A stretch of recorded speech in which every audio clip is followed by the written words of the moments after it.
Hola, muy buenas noches. Mi nombre es Marlene Osorio. Soy estudiante de licenciatura en Educación de la Universidad Nacional Abierta y a Distancia. Y quiero esta noche referirme un poco al concepto de cultura desde la misma antropología.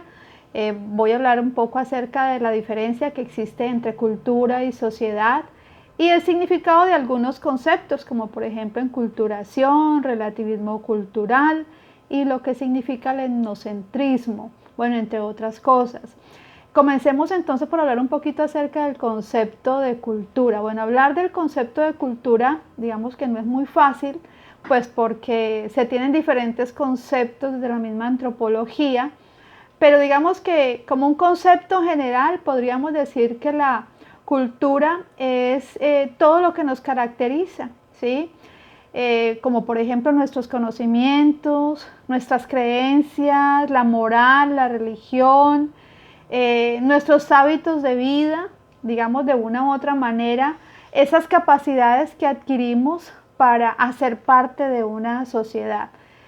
Algunos antropólogos dicen, por ejemplo, que la cultura es la manera en cómo percibimos el medio que nos rodea o como yo entiendo el medio que nos rodea, y esto hace entonces que en nosotros se vean diferentes o ciertos tipos de conducta. ¿Por qué la cultura es un concepto, digamos, central para la antropología? Digamos que la antropología, a través de sus estudios, hablando precisamente de la conducta humana, pues se ha dado cuenta, lógicamente, de que esta es primordial y es central para entender un poco acerca de nuestra historia, de nuestro pasado, de nuestro presente y aún nuestro futuro. Por eso la cultura se vuelve tan importante, el estudio de esta se vuelve tan importante para la antropología, ¿sí? Por ejemplo, el estudiar lo que es la música de un pueblo, el folclore, la lengua de un pueblo, todo esto tiene un significado muy importante que habla acerca de nuestro pasado histórico y de nuestro presente.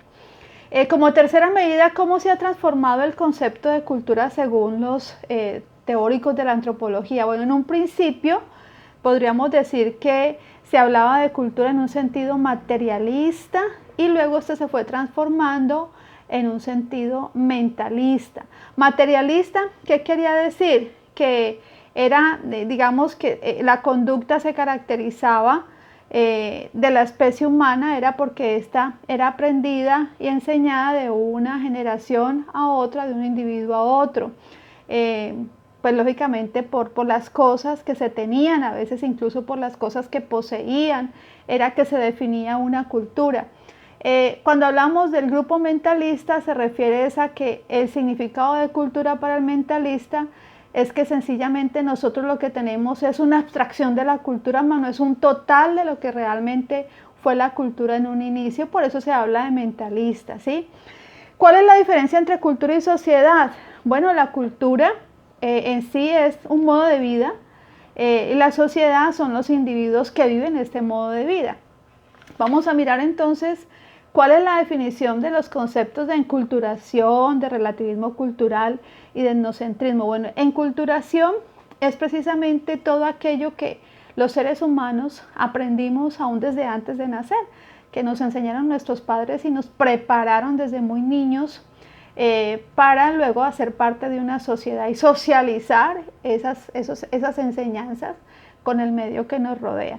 Relativismo cultural denota de una u otra manera o supone en último término que toda pauta cultural es tan digna de respeto y válida como las demás, ¿sí? Aunque seamos entre comillas diferentes, ¿cierto? De una u otra manera, pues lógicamente hace que podamos respetarnos las unas a las otras y valorar. Eso es relativismo cultural, que aunque tengamos o poseamos rasgos muy comunes con los demás, las diferencias de una u otra manera son dignas de respeto. Y el etnocentrismo pues quiere decir que cada uno hace como o tiene como preferencia su propia cultura y piensa que su propia cultura es mejor que las otras. A eso se le llama etnocentrismo. Bueno, quiero agradecerles por la atención prestada. Nos estaremos viendo en próximas oportunidades. Muchas gracias al tutor y a mis compañeros. Cordial saludo para todos. Buenas noches.